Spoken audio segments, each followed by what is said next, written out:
Praise the lord. ప్రియమైన సహోదరి సహోదరులందరికీ mirror of Christ తరపు నుంచి శుభాలు. ప్రియమైనటువంటి వాళ్ళారా, మీరందరూ బాగున్నారని విశ్వసిస్తూ ఉన్నాను. విన్న వాక్యాలను తప్పకుండా షేర్ చేయండి. మరి ఈరోజు దేవుడు మనతో మాట్లాడుతున్న బలమైన మాటలను బట్టి బలపరచబడదాం. కీర్తనల గ్రంథము 4వ అధ్యాయము 8వ వచనము. నేను ఒంటరిగా ఉండినను నీవే నన్ను సురక్షితముగా నివసింప చేయుదువు.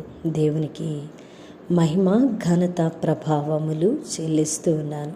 ప్రియ సహోదరి సహోదరుడా, మరి ఈరోజు భక్తుడు ఎంతో విశ్వాసంతో ఈ మాటను పలుకుతూ ఉన్నాడు. ఏ మాట అంటే, అయా నేను ఒంటరిగా ఉన్నా కూడా నాకు ఏ బాధ లేదు, ఎందుకంటే నీవు నన్ను సురక్షితంగా ఉంచే దేవుడవు అని. ప్రియమైన దేవుని బిడ్డ, ఈరోజు ఏ ఒంటరితనంలో నిలబడి ఉన్నావో నాకు తెలియదు, కానీ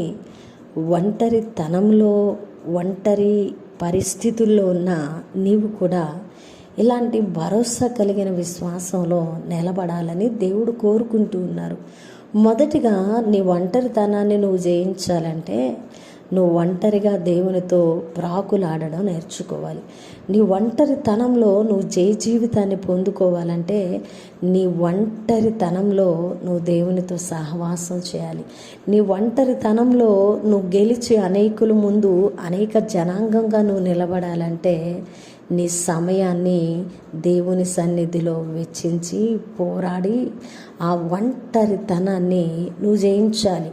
మరి ప్రియదేవుని బిడ్డ, ఒంటరిగా ఉన్నా నువ్వు రక్షిస్తావయ్యా అని భక్తుడు ఎందుకంటూ ఉన్నాడంటే, ఆయన ఒంటరితనంలో నేను ఒంటరిని అని చింతించి చచ్చిపోయి ఆలోచించి దిగజారిపోవడం లేదు, కానీ ఆ ఒంటరిలో ఎవరు విడిచినా దేవుడు నా పక్షాన ఉన్నాడనే ధైర్యంతో పోరాడుతున్నాడు కాబట్టి ఆ మాట పలికాడు. మరి ఈరోజు ఒంటరితనంలో నిలబడి ఉన్న మనం కూడా ఒంటరి అనుకొని మనుషులు విడిచిపెడితే ఒంటరి ఏంటండి? వెర్రితనం కదా. దేవుడు విడిచిపెట్టిన వాడు నిజమైన ఒంటరి. మరి సర్వలోకము మనతో ఉండి దేవుడు విడిచిపెట్టేస్తే వారు నిజమైన ఒంటరులు. కానీ దేవుడు మన పక్షాన ఉన్నప్పుడు సర్వలోకము విడిచినా కూడా మనం ఎన్నటికీ కూడా ఒంటరులము కాదు. ఈ వాస్తవాన్ని గనక నువ్వు ఈ లోతైన విషయాన్ని కనుక నిజంగా గ్రహించగలిగిన వ్యక్తి అయితే నిజంగా భక్తుడు పలికినట్టు నువ్వు కూడా పలుకుతావు. ఒంటరిలో నేను ఒంటరిని కాను, నా దేవుడు నన్ను రక్షిస్తాడని. ఎందుకంటే మనుషులు లేకపోతే కాదు నేను ఒంటరి, దేవుడు లేకపోతే ఒంటరి. దేవుణ్ణి కలిగి ఉన్నాను కదా, నేనెందుకు ఒంటరి? దేవుడు నన్ను సురక్షితంగా కాపాడుతాడనేటువంటి విశ్వాసపు నిరీక్షణ భరోసాలు నీ హృదయాన్ని ఏలుతూ ఉన్నప్పుడు ఏ ఒంటరితనం కూడా నిన్ను ఏలదు సుమా. ప్రియమైన దేవుని బిడ్డ, మనుషులంతా లోకపరంగా ఆలోచిస్తున్నారు కాబట్టి ఒంటరి అని ఒంటరితనంలో చచ్చిపోతూ ఉన్నారండి. నిజంగా లోకస్తులకి మనకి మరి ప్రత్యేకమైన వ్యత్యాసం ఉండాలంటే, లోకస్తుడు లోకంలో అందరితో ఉన్నప్పుడు లోకం విడిచిపెట్టినప్పుడు ఒంటరి అనడం తప్పేమి కాదండి, ఎందుకంటే వారు లోకస్తులు. కానీ మనము లోకస్తులు వలె అందరూ విడిచినప్పుడు ఒంటరి అంటాం చాలా తప్పైన విషయం. ఎందుకంటే మనుషులందరూ విడిచిపెట్టినప్పుడే మనము దేవునికి దగ్గరగా ఉంటాం కాబట్టి, దేవునితో ఉంటాం కాబట్టి, దేవుని విలువ ఎరుగుతాం కాబట్టి మనం ఒంటరులము కాదండి. కాబట్టి ప్రియ దేవుని బిడ్డ, ఒంటరిగా ఉండి ఈరోజు ఈ మాటలు వింటూ ఉంటే నువ్వు నిజంగా విశ్వాసంలో నిలబడిన వ్యక్తివైతే మాత్రమే ఇది నీకు ధైర్యాన్ని ఇస్తుంది. ఒంటరిగా మనుషులు విడిచి,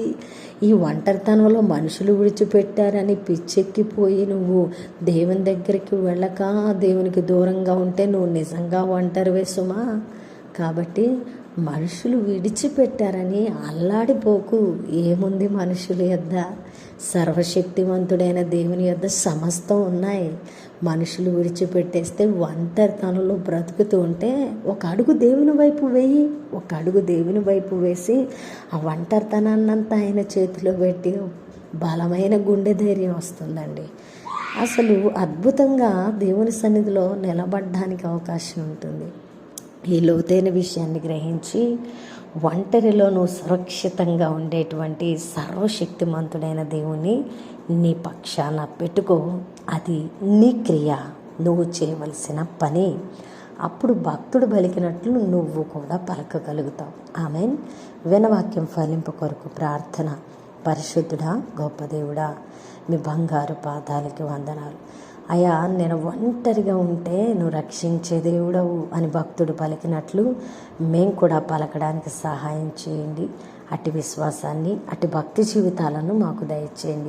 ఈ వాక్యము ఎవరు విన్నారో వారి జీవితాలలో గొప్ప కార్యాన్ని జరిగించండి. ఈ పరిచర్యకు సహకరిస్తున్న వారిని దీవించండి. చేసిన ప్రార్థనకు దీవెన జవాబు ఇచ్చారని నమ్ముతూ ఈ ప్రార్థన నజరుడైన యేసుక్రీస్తు నామమున సమర్పించి అడిగి వేడుకుంటున్నాం తండ్రి, ఆమెన్. ప్రియమైన దేవుని బిడ్డలారా, వినవాక్యాన్ని తప్పకుండా షేర్ చేయండి. పరిచర్యకు సహకరిస్తారని విశ్వసిస్తున్నాం. దేవుని చిత్తమైతే మరల కలుసుకుందాం. దేవుడు మేము దీవించును గాక. ఆమెన్.